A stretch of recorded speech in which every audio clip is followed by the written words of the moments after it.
I'm Tulasi from Ashoka child development centre as a vision therapist.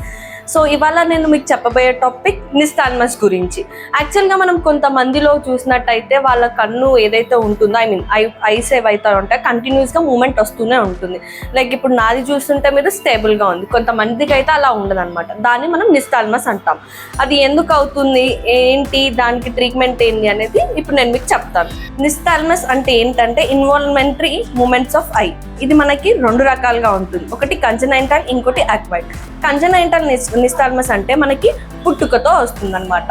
Acquired అంటే పుట్టుకతో రాకపోయినా mid of the లైఫ్లో వచ్చే ఛాన్సెస్ ఉంటుంది.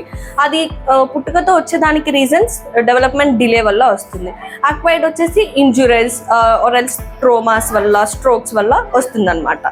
నిస్తాల్మస్ ఉన్న వాళ్ళకి సిమ్టమ్స్ ఎలా ఉంటాయంటే కొంతమందికి విజన్ బ్లరీగా ఉంటుంది, కొంతమందికి డబుల్ విజన్ లాగా ఉంటుంది, అండ్ ఇంకొంతమందికి ఎలా అంటే లైట్స్ని చూస్తే వాళ్ళకి ఐస్ అనేది సెన్సిటివ్ అయిపోతాయి అనమాట.